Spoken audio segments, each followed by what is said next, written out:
right, welcome everybody. You guys out there? You ready to roll? Thank you so much for being here this morning. Want to welcome you here. Want to welcome those of you that are watching us online.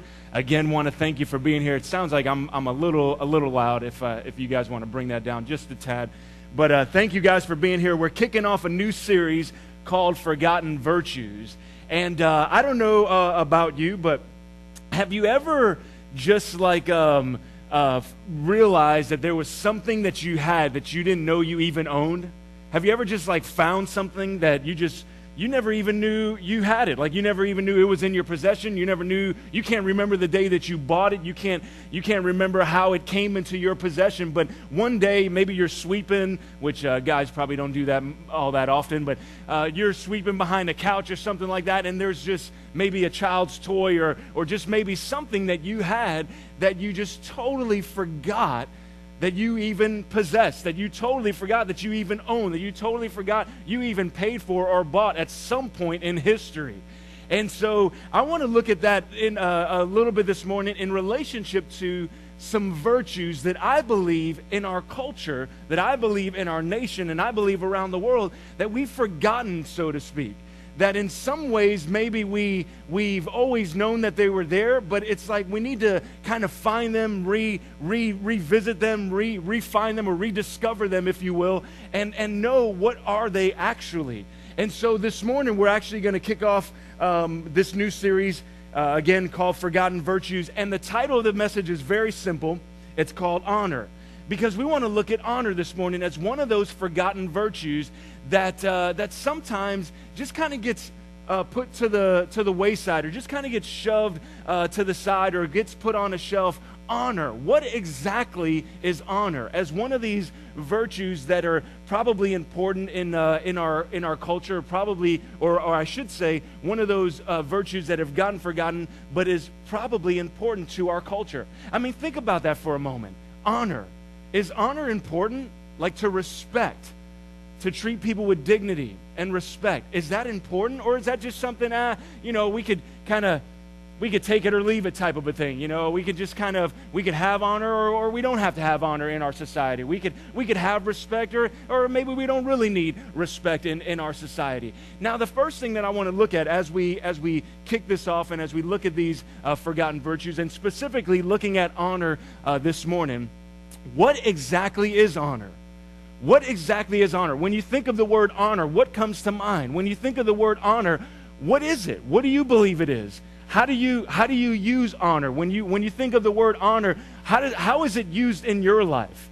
Well, I went online and went over to Webster's dictionary, and Webster's dictionary says this about honor. It says that it's a showing of usually merited respect. Notice that. Webster's dictionary, a showing of usually merited respect. And then also it's a person of superior standing or whose worth brings respect or fame. Now notice that. So in other words, what Webster is saying is that if we're going to honor somebody, or if somebody is honored, it's because it is something that they earned. A person that receives honor is one that has earned that honor, has earned that respect, has earned the right for me to treat them with dignity. I mean, that's what Webster's saying. And then also it says a person of superior standing or whose worth brings respect or fame. So in other words, we're talking about somebody that has authority or somebody that has means.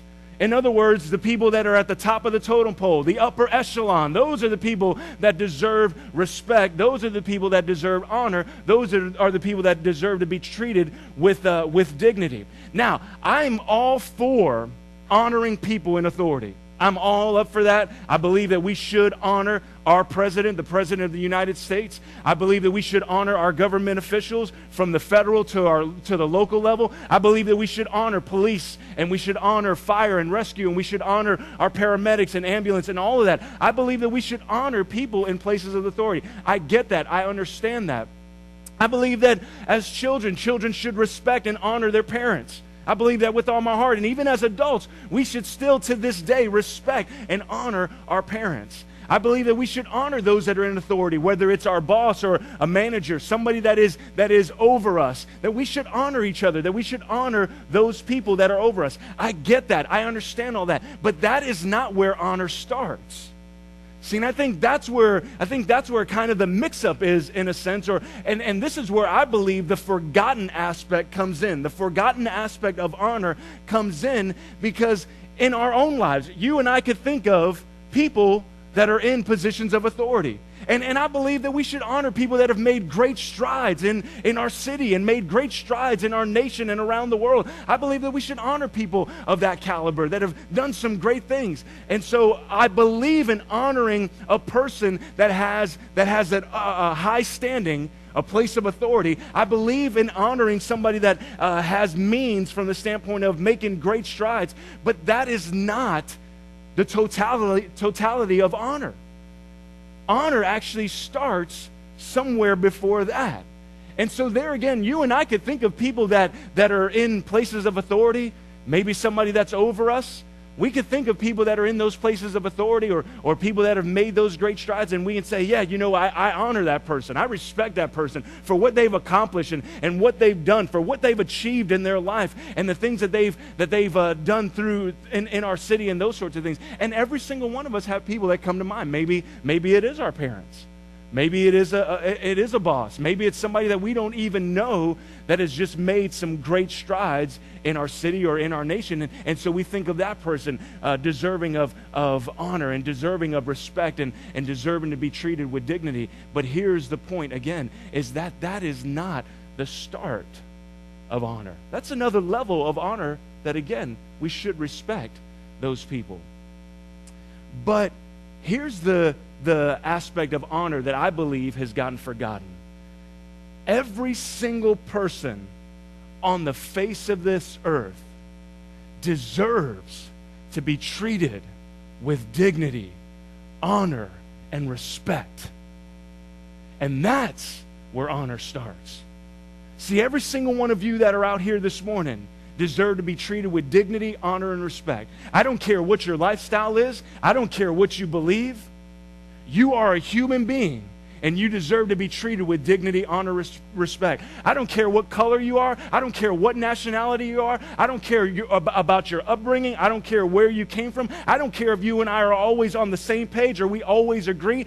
That has nothing to do with the fact that every single human being, every single person in this room, every single person in our city, every single person in our state, our nation, and around the world deserves to be treated with dignity, honor, and respect. Every single one of us. And guys, let me just talk to you guys for just a moment, especially single guys. Let me talk to you for a moment. Our ladies deserve to be treated with dignity, honor, and respect. I don't care what they wear. Just because a young lady or just because a lady just decides that she's going to kind of let it all out, let it all hang loose, you know where I'm going, just kind of let it all out there, that doesn't give us guys the right to say, oh, well, she wants to be treated this way.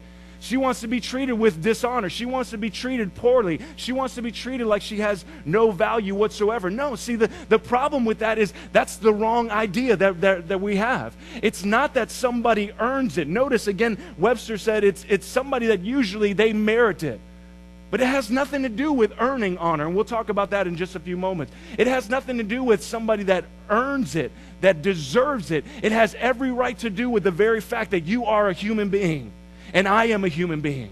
And every single person around this world is a human being. And we all deserve to be treated with dignity, honor, and respect. And I think that's the piece that has been forgotten. I think that's the part of this virtue, honor, that has been forgotten, that has been pushed aside. That we just say, well, we just honor those that are in those places of authority. I get that. I understand that. I believe in that. Oh, well, we just honor those that have really just made some great strides and those that have made a lot of money. I mean, they deserve to be respected because, I mean, they've done something right. They've accumulated a lot of wealth and all. I get that. I understand that. But that is not where honor begins. Honor starts with us. Honor starts with us. And it doesn't break down simply because you don't agree with another person's lifestyle. It doesn't break down simply because maybe you believe in God and they don't believe in God. And so, they don't deserve to be honored then. I'm a Christian and they're not a Christian, and since they're not a Christian, I'm not going to respect them. I'm not going to treat them with dignity. That's stupid. That's stupid.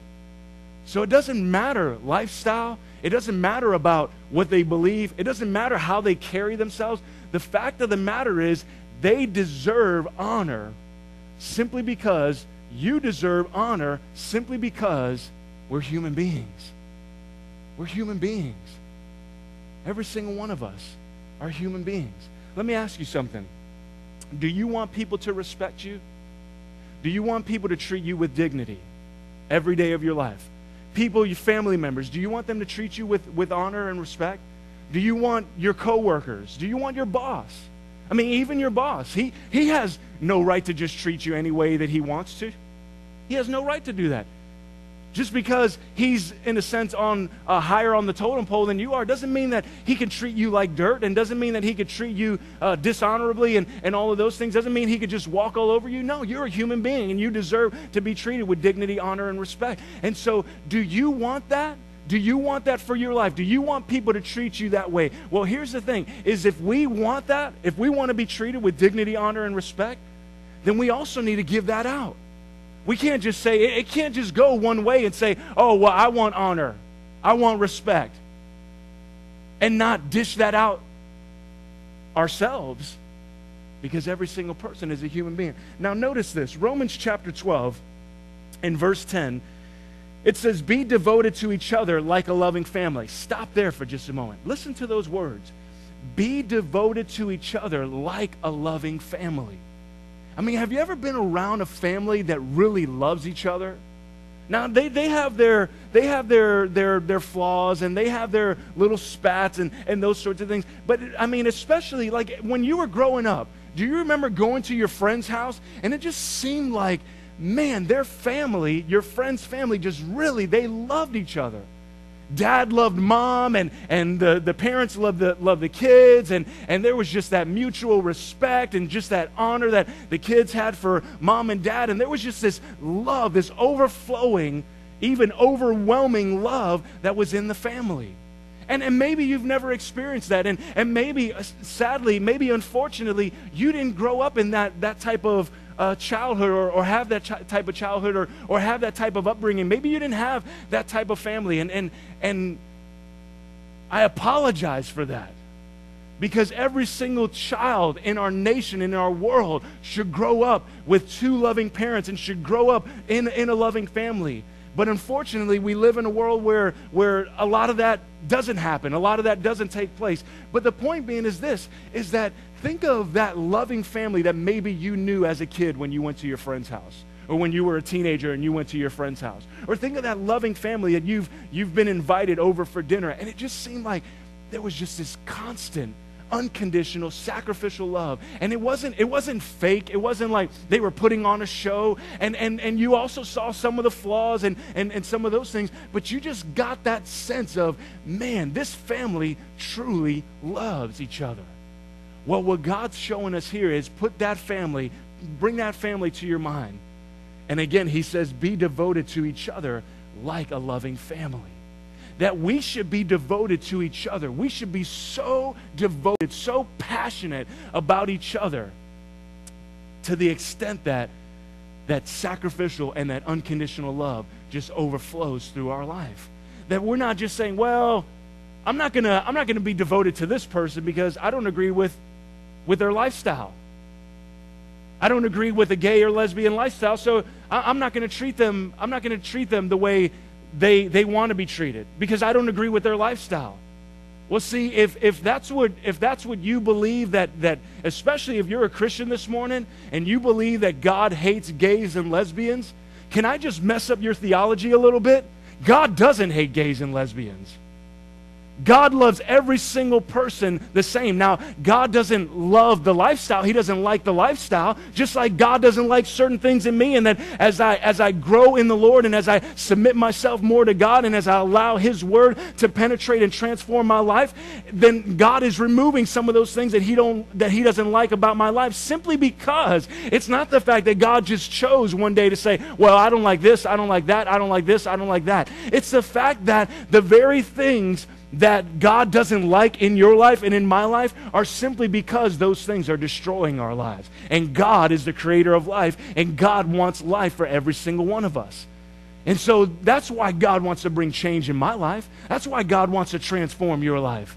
That's why God wants to transform people's lives around the earth, because God doesn't want any person's life to be shortened or for them to go before their time. God wants and desires every single one of us to live a full and fulfilled life. And so that's why God introduces change. That's why God wants to bring that transformation. That's why God shines that light in our lives. But the reality is this, is that God, again, doesn't hate certain groups of people. And so therefore, we shouldn't, especially if we call ourselves Christian, my goodness. If we're walking around and saying, I'm a follower of Christ, and we hate people, we hate a certain type of people, we hate a certain culture, we hate a certain group of people, we hate a certain denomination, we hate a certain organization, that's not the love of God that is flowing through my life. Like God is talking about here, being devoted to each other like a loving family. See, when we're truly loving, we don't care about belief systems. We don't care about lifestyles. And I'm not saying that we don't care from the standpoint of that we don't want the best for other people and that we shouldn't give good advice in the times where they allow us to. No, absolutely. Absolutely, we should pour into people's life. Absolutely, we should make ourselves available to help people and to kind of instruct them in those sorts of things. I believe that with all my heart. But we can't take the stance of, okay, well, this person is living a certain lifestyle or doesn't believe the same. Well, I'm not gonna be devoted to them. I'm not gonna be passionate about them. I'm not gonna love on them. I'm not gonna love them unconditionally. I'm not gonna love them sacrificially. Oh, this person over here is a Christian. Hey, you know what? Let's love each other. No. See, again, every single person on the face of this earth deserves to be treated with dignity, honor, and respect. Notice the second half of that verse. It says, excel in showing respect for each other. That's the word honor. Excel in showing honor, respect, treating people with dignity. Excel in that.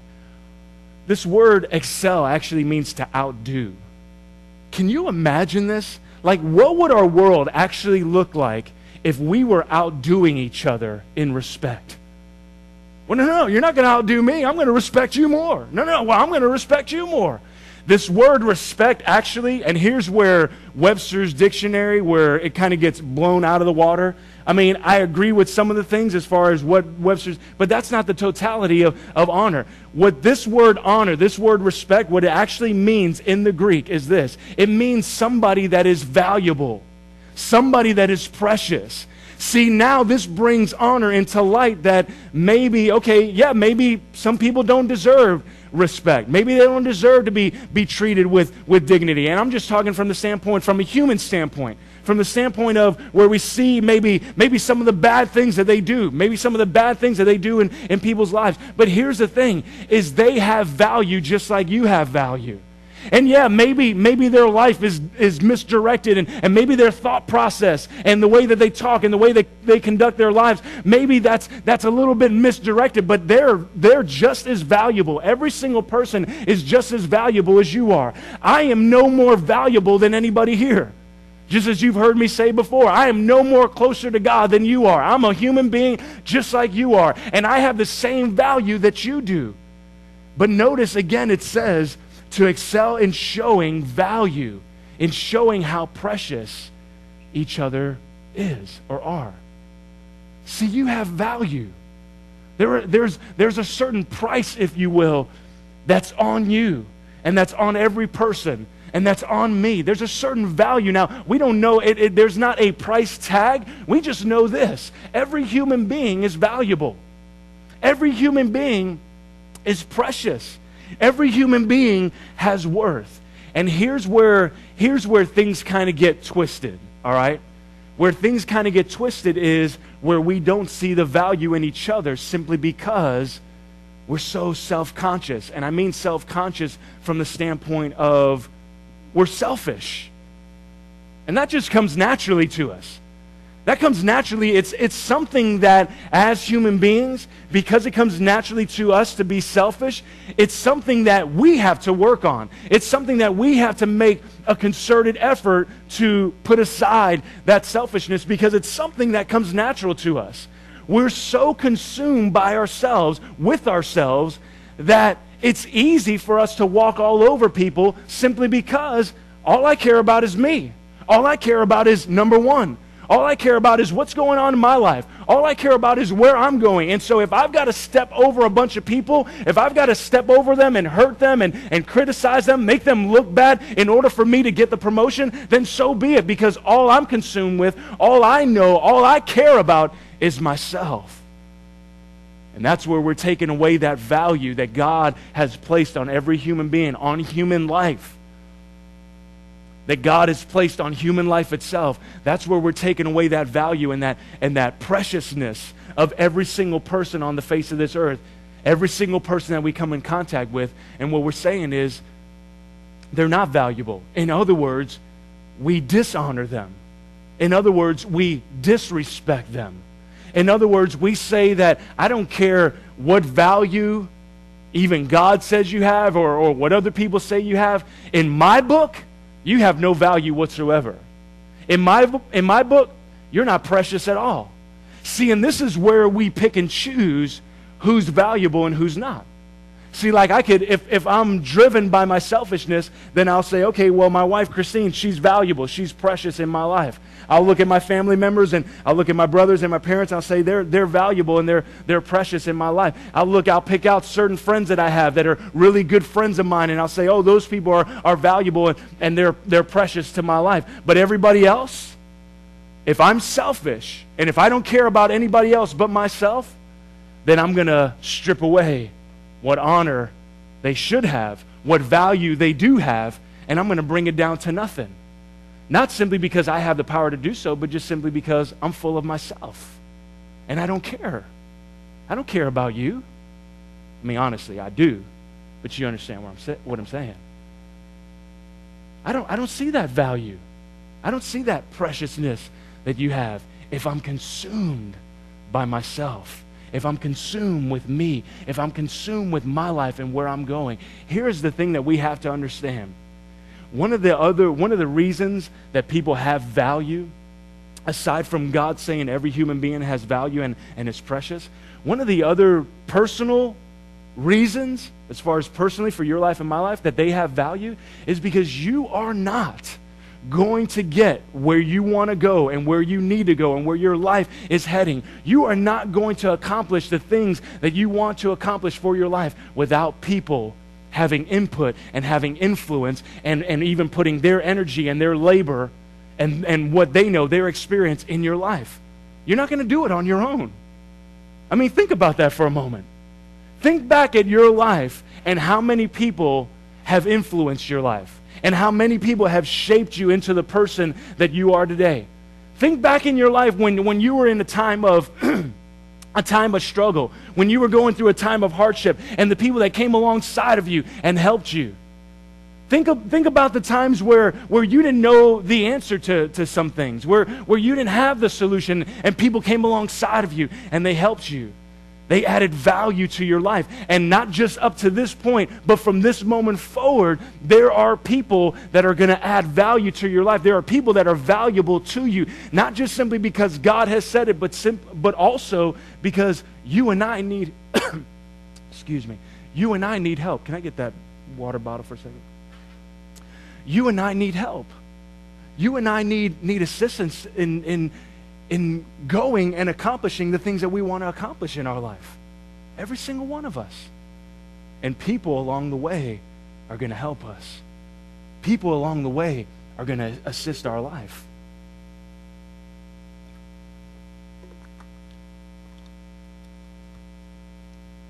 So people, people are valuable because God has attached value to every person, but people are also valuable and precious simply because you and I need people. But what gets in the way of honoring people is our selfishness. And that's what we have to not only deal with, but we also have to wrestle with. Simply because, as I said a few moments ago, it's something that comes natural for us. It just comes natural. It's easy, right? It's easy to be selfish. It's easy for you and I to be selfish with our time, right? It's easy to say, well, no, I only have so much free time. I only have so much free time today. I've got 8 hours of free time. I want it all. That we can't spare 5 minutes. We can't spare a half hour. We can't spare a couple hours. I mean, it's easy to be selfish with our time. And listen, I get it, man. I get it. Every single one of us have busy lives. Every single one of us are working and we're trying to make a living and all of those things, and not just with work, but then just the responsibilities of this life. I get it. We're busy. We have busy lives and all of those things. But when we're so consumed with ourselves and where we're going and making money and making sure my family is taken care of, nothing wrong with that, but making sure my family is taken care of. But when that's all I care about, then we'll just drive by the person on the side of the road that has a flat tire. We'll just drive by somebody that is carrying like 20 bags of groceries because they don't have a bicycle or they don't have a vehicle to get from the grocery store home or the home to the grocery store. We'll just drive by those people because we don't care. We don't care because we're driven by selfishness. And so that's easily and simply why we dishonor or we don't attach value. But when we get to that place where we truly value people the way God values them, when we truly get to that place when we see people as valuable and as precious, then we're moved with compassion like Jesus was. See, Jesus, everywhere that he went, he extended a hand of grace, a hand of compassion. He extended a helping hand. Jesus couldn't walk by people that were in need and not do something about it. He had to do something about it. He had to take care of the need. He had to take care of the blind person that was sitting there on the side of the road that was begging for money. He had to take care of the lame person that was sitting on the side of the road that was begging for money. He had to take care of the people that he saw that were just possessed and overrun with demons. He had to take care of it because he saw value in every single person. He saw how precious every single life was. And so Jesus laid aside, and he knew it was something he had to lay aside. He had to lay aside his selfishness in order to help people in their moment of desperation, in their moment of trial, in their moment of hardship. He knew they were valuable. He knew that they were precious. Notice this in Philippians chapter 2, verse 3. It says, "Don't act out of selfish ambition or be conceited. Instead, humbly think of others as being better than yourselves." Now that's a challenge. Notice the first part of that verse again. Don't act out of selfish ambition or be conceited. Anybody know a conceited person?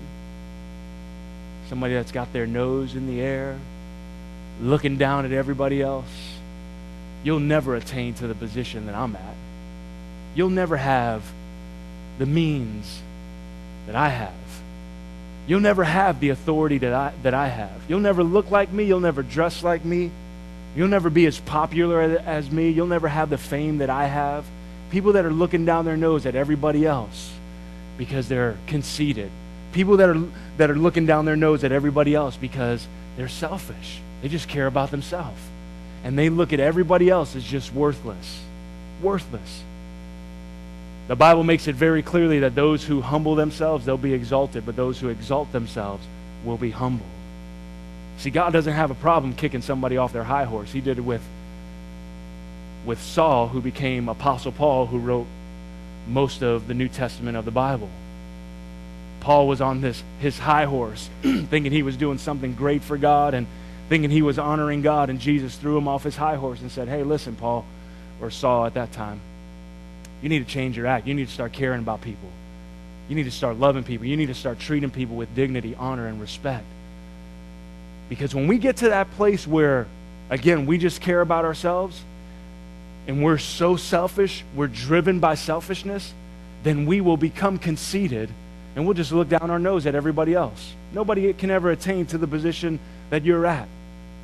Nobody can accomplish what you accomplish. Nobody deserves the accolades that you deserve. Nobody. But notice again the second half of this verse. So again it says, don't act out of selfish ambition or be conceited. Instead, humbly think of others as being better than yourselves. Do you want to combat selfishness? Then what we do is we humbly think of others being better than ourselves. You want to get away from being conceited? And maybe it's just something that you grew up with. Maybe it's something that you saw in your parents or friends that you just hung out with, and you just have that attitude of you're better than everybody else. Well, you want to get rid of that because it really isn't a great attribute to have at all, to be conceited, to think that I'm above everybody else. It really isn't. Because here's the thing, is when I have that attitude that I'm better than everybody else, sooner or later that attitude is going to show in my lifestyle that I'm better than you. And I'm not going to have very many friends, am I? I'm not going to have very many people that want to be around me, that want to hang out with me, simply because I'm so self-absorbed, simply because I think that I'm better than them, and so they don't want to be around somebody like that. You don't want to be around somebody like that. And so why would I take that as an attribute that's a good attribute in my life when it's not? And so God says, humbly think of others as being better than yourself. See, what if we had that attitude that every person around us is better than me? Man, you know what, Thomas can give a way better message than I can. You know what, this person over here has more experience than I do. This person over here is a lot smarter than I am. What if I had that attitude? What if you had that attitude where you saw people as better than yourself? Because when we do that, when we actually see people and we treat people as better than ourselves, it brings us back to that level playing field where we're all on the same level, where nobody is above anybody else. I don't care, even the person that's very rich or the president of the United States, we're all on the same playing field. We're all on the same level, because again, honor is not something that we just, well, okay, that person deserves it, now I'll give them honor. Or because they're in a place of authority, or because they have means. Honor is given simply because every single person has value. Every single person is precious. So, this is where we kind of get this idea, well, we're not just gonna go around and just kind of hand out honor. No, you got to earn it. And this is the attitude we have in our culture. Well, you want honor, then you need to earn it. You need to earn the honor. You need to earn that respect. Now, I understand that from the standpoint of if you're placed in a position of authority and maybe people don't think that you deserve it, or maybe you're too young, or whatever it may be, that may be working against you. I understand kind of earning that respect. But the point that I'm making here is this. Again, first level of honor, first level of respect is to understand that everybody has value and that everybody is precious. Now, if everybody has value and is precious, then we don't need to go around. We shouldn't have the attitude of just saying, well, let me see you earn it. Let me see you earn it. Then I'll hand you some honor. I'll hand you some respect. I'll hand you the right that you are precious. No, that's wrong. That's wrong. And that's the attitude of our world, and that's the forgotten aspect of honor, is that we have the idea that it's something that you earn when it's not. It's something that's just freely given. See, let me ask you something. Did God honor you before he saved you? Did God, and I'm sorry, back up for a second. Did God wait until you deserved to be honored before he saved you? Just think about that for a moment. That's heavy. Let it sink in a little. Did God wait to extend respect dignity? Did God wait? Did God hold back on your value? Did God wait to see if you were truly precious? To see if you truly deserve that honor before He saved you? Did God wait for you to deserve it? Did God wait for you to work for honor, to actually earn it? Did God wait for you to earn honor before He saved you? Did He wait, or did He just save you? Romans chapter 5, verse 8, it says, Christ died for us while we were still sinners. This demonstrates God's love for us. Notice that. Christ died for us. Christ died for me while I was living a dishonorable lifestyle. Christ died for me while I was saying some very dishonorable things, while I was thinking dishonorable things, while I was doing dishonorable things. Christ died for me while I was slapping God in the face and telling Him, I don't want you in my life, I don't care about you. Christ died for me in all of my ups and downs and every wrong that I ever did and all of my flaws. Christ died for me when I was devaluing everybody else, when I was devaluing Him, when I was just not even living a valuable lifestyle or a valuable life at all. Christ died for me. He died for you while we were still opposed to Him, while we were still opposed to God, while we weren't even honoring God. We didn't even care about God. Christ died for you, and He died for me. So again, I ask the question, did Jesus Christ wait? Did God wait until you actually earned honor, actually earned respect, actually earned the value that He could put on your life? Did He wait until you actually deserved it before He saved you? And the answer is an overwhelming no. And so the point that I want to make in that is this. If God, the creator of everything, the creator of life itself, the one who deserves to be honored above anyone else, far above anyone else, far above anything else, far above any organization, if God Himself sees value in your life and sees how precious you are and that you are valuable and you are precious to Him, then who are we to dishonor people around us? Because I know, listen, I can't speak for you, but I could speak for me. And I know in my own life, as I look back at my life, I know God has no reason to honor me in any way. God has no reason to attach any sort of value on my life in any way. In any way. I don't see myself as valuable in any way to God. How in the world am I valuable to God? Like, what can I do that God can't? What can I add to God? And see, it's not so much that there is something that I can do that God can't. It's more simply from the standpoint of that God's attached that value on you, and He's given every human being the ability to do certain things that He won't do. Not that He can't, but He wants to give you the right and the ability to do it.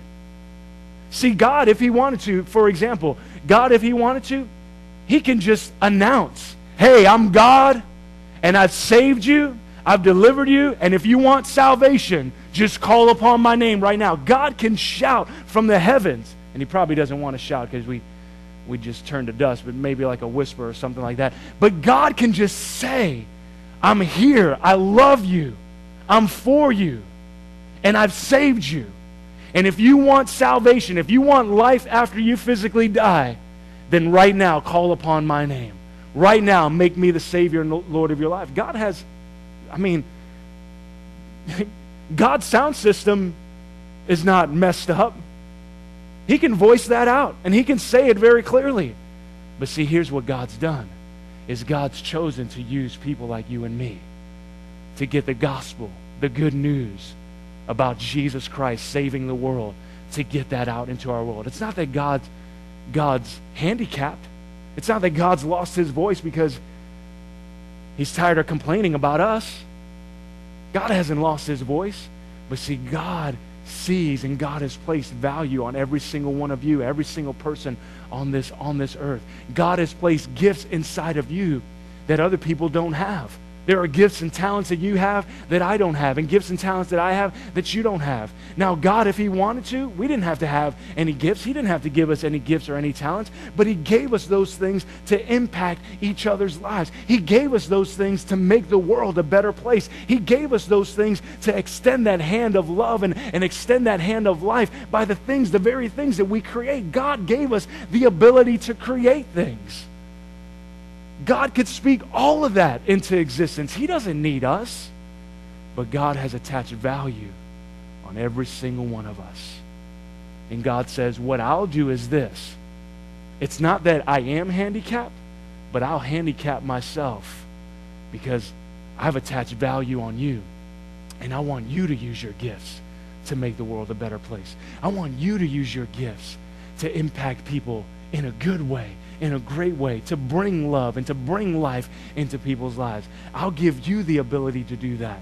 Now, again, I go back to the very fact that if God sees value in every single one of us, and if God considers us valuable and precious, God, the Almighty, if he does that, then who are we not to treat each other with dignity, honor, and respect? Who are we to say, that person over here is valuable, this person over here has no value at all? That person over here is precious, this person, not so much. Who are we to say that? See, because honestly, honor and love walk down the street together. Selfishness and honor are opposed to each other. Honor has nothing to do with selfishness.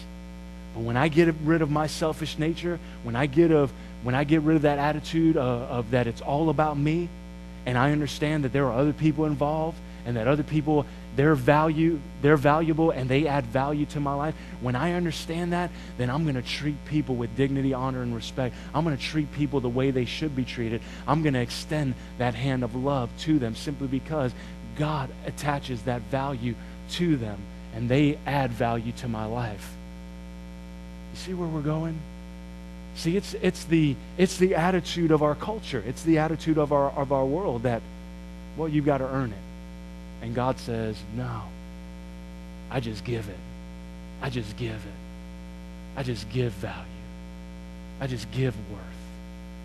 See, ladies, you may think that you're worthless, maybe because dad always told you that, or maybe because every boyfriend you had told you that and tried to rule over you.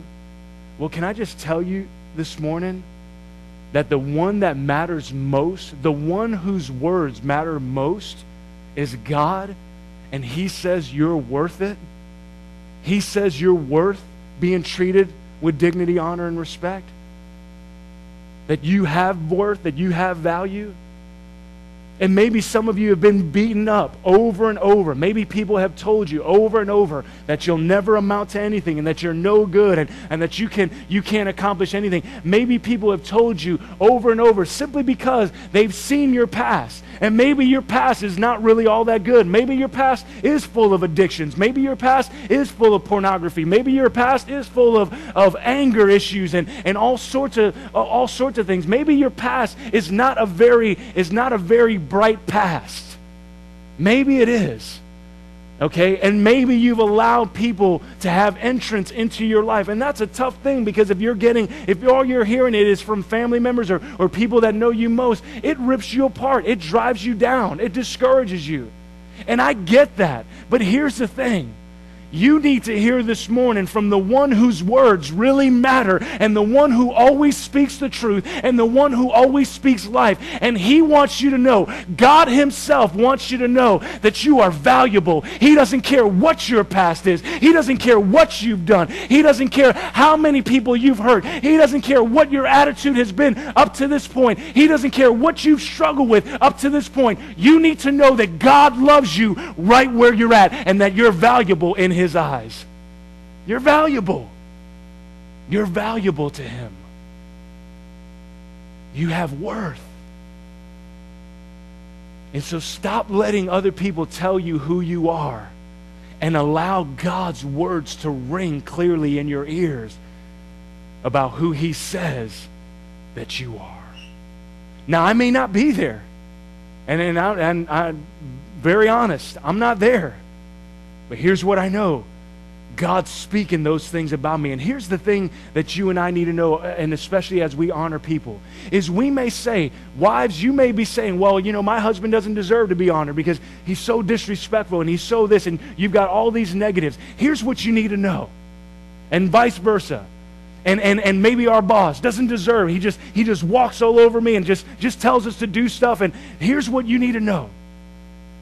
The majority of the times, oftentimes, instead of waiting for people to deserve honor before we give them honor, oftentimes if we will just honor them, if we will just hand over that they are valuable and that they are precious, and if we will just treat them with dignity, honor, and respect, if we will do that, oftentimes people will rise up to the occasion and they'll live an honorable lifestyle. They'll do it. Simply because you're speaking into existence. Not only you're speaking life, but you're speaking into existence something that may not as though it was. And that's exactly what God does in your life and my life. See, God says things about me that I know ain't true. Like, Lord, you sure you got the wrong guy here? Are you sure you got the right guy leading a church? Are you sure, God, you got the right person? Because I question it. Listen, I don't know how many times in these almost 4 years that we've been in existence that I've wanted to quit. I don't know how many times in almost 4 years that we've been in existence that I've said, really, should I be the one doing this? Is this really the call on my life? And I hear the words. I hear God reminding me of who I am. I don't know how many times I've failed. How many times I've made mistakes, and I hear the words of life calling out those things that presently are not as though they were. And God does that with me. God does that with you. And that's what we need to do with each other. We may not see it, but that's okay. Let's speak it into existence and watch people, watch our children rise to the occasion. Watch our husband, watch our wife, watch our friends, family members, watch our boss, watch our coworkers, watch them rise to the occasion simply because you stepped out and you just said, they may not deserve it. They haven't earned it. But that has no bearing on anything. They deserve honor simply because God says that they're valuable. So the question I want to close with is this: what selfishness is prevalent in me that keeps me from honoring others? Because that's really the obstacle, guys. It's our selfishness. It's our selfishness. So what, right now, presently, what selfishness is in you that keeps you from seeing people as valuable and as precious?